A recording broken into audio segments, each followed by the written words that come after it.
Për zgjedhjet që u mbajtën para 2 muajve, vlerësimet i dhanë të enjtë.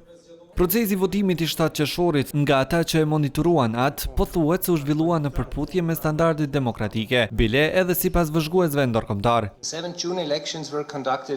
Zgjedhjet e fundit janë bërë në një mjedis të qetë, kompetitiv dhe partësor. KQZ ka administruar shumicën e rasteve profesionalisht dhe PZAP po ashtu ka treguar profesionalizëm. Këto janë arritje të rëndësishme. Raportet tregojnë për vështirësinë në gjetjen e pikave të votimit të tyre, mungesën e çastje për persona me aftësi të kufizuara dhe aplikimi konsistent i procedurave dhe sfidat në mjedisin digjital informativ. Këto nuk janë çastje vetëm teknike, ka mungesë në besim. Qytetarët duhet të besojnë se ligjet aplikohen për të gjithë paralel dhe se vota është e mbrojtur dhe e fshehur.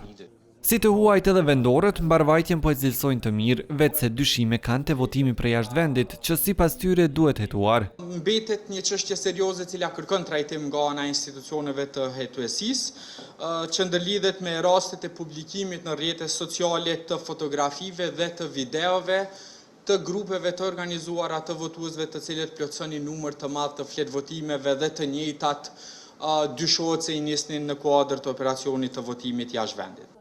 Në takimin e organizuar nga Demokracia në Veprim, u përmend edhe hapësira mediatike që ju ofrua partive politike e kandidatëve për kryeministër, për të cilat pothuhet se pati dallime.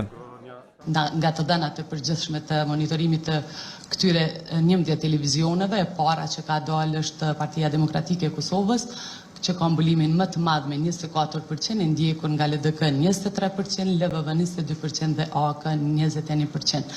PSD dhe lista serbe kanë pasur dukshëm më pak hapësirë me vetëm 6% respektivisht 3%.